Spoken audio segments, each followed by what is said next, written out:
The Trump administration has met with several Republican members of Congress to discuss reports that Russia offered bounties to the Taliban to kill U.S. soldiers. As Ian Lee reports, the White House says the intelligence community opted not to tell the president.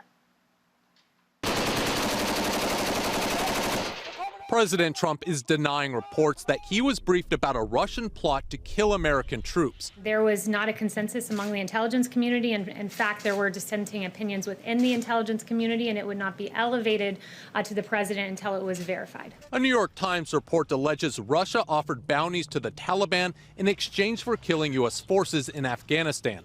In a late-night tweet, the president said intelligence officials didn't brief him because they did not find this info credible. He also suggested the report was a hoax. Sources tell CBS News intelligence agencies have received information on the plot, but disagreed over its accuracy. Republican lawmakers took to Twitter, with Senator Lindsey Graham saying it was imperative Congress get to the bottom of the reports, while Representative Liz Cheney demanded to know why the president wasn't briefed and what is being done to protect American forces and hold Putin accountable. When our adversaries have directly targeted U.S. or coalition partners, the president has not hesitated to act. Democrats are wondering the same thing. This is totally outrageous. You would think that the minute the president heard of it, he would want to know more instead of denying that he knew anything. Former National Security Advisor John Bolton criticized President Trump over the weekend. To me, it looks like just another day at the office in the Trump White House. I've never recalled a circumstance where the president himself goes out of his way to say he wasn't briefed on something. Both Russia and the Taliban are denying the reports. Ian Lee, CBS News, London. For more on this, let's bring in CBS News senior investigative correspondent Catherine Herridge. Catherine, nice to see you again. You know, this story, as we just saw, is getting so much attention in Washington. What have you been able to independently confirm through your intelligence sources about this? Well, Elaine, based on my reporting here at CBS News, this was intelligence that was developed by the Central Intelligence Agency, or CIA, on the ground in Afghanistan about a potential threat to U.S. forces in the region. I also learned through an intelligence official that this information was brought together in what's called a collection intelligence report in February of this year. And a collection intelligence report is a way of saying, how reliable do we think this information stream is? I also learned through that official that there was conflict between at least two agencies, the CIA as well as the NSA, that's the National Security Agency.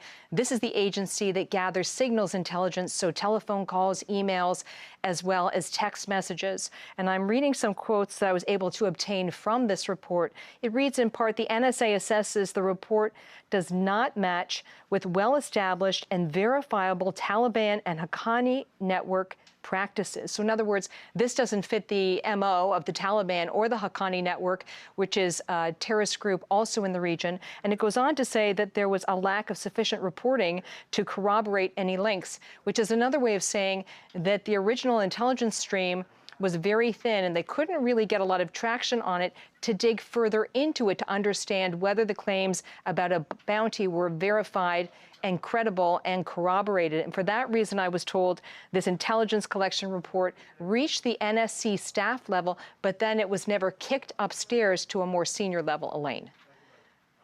And so help us understand, I mean, it's really fascinating to hear you read from that report, but help us understand the process, first of all. How common is it for intelligence agencies to disagree over information and its significance?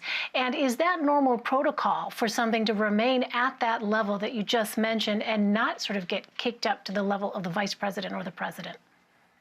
Well, I'd say it's more common than not that there's disagreement among the different intelligence agencies as to the confidence and the reliability of the information. And that's in part due to the fact that they're gathering information, Elaine, from different intelligence streams. So the CIA is what they call a human agency, so it relies on human spies. The NSA is a signals agency.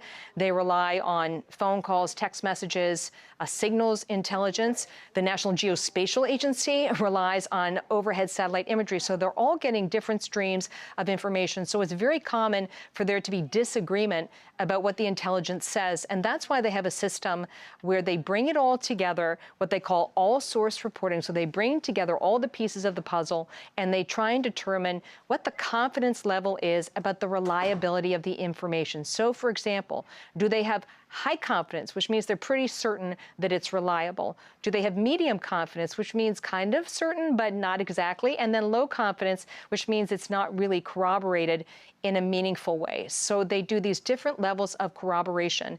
And when it comes to taking this intelligence to what they call in the ICA principles, so a president, a vice president, secretaries on the cabinet, it has to have a very high level of corroboration, especially with an issue like Russia, because it would be a policy question from that point onward. Right. Okay, so let's talk a little bit about the politics of this story. Why is the timing so important right now, and the reaction that we've been seeing also significant from both sides of the aisle? I don't think the timing is really an accident. What I heard out of the gate from at least 3 contacts is they said, listen, we've got a discussion right now ongoing about our exit from Afghanistan with the Taliban. There's a split over what the right approach is. The Trump administration wants to get out. That's the platform that he ran on. They want to scale back. And then there are others who want to see the United States stay, specifically the Europeans would like to see us stay because they're part of something called ISAF, which is the International Security Force in Afghanistan. So there's a split and there's a debate. So to me, it's not surprising that this has come to the fore. And the question is, how reliable is that intelligence? Was there a plot by Russian intelligence to offer money to the Taliban in exchange for targeting and killing U.S. troops on the ground? And having a lot of confidence and certainty about that intelligence is very important, especially at this moment in time. And also understanding whether this was a rogue operation within Russian intelligence or whether this was something, if it did happen, at the direction of the Putin government. Because as you can anticipate from your reporting over the years, the Russian government is not monolithic. There are different factions and components that often are at odds, very much like here in the United States. Right, but the question is if, in fact, there was some sort of wink or nod from the government, what, in fact, would the U.S. response be to this? But so many open questions. Catherine Herridge, really valuable to have your insight on this. Thank you so much. You're welcome.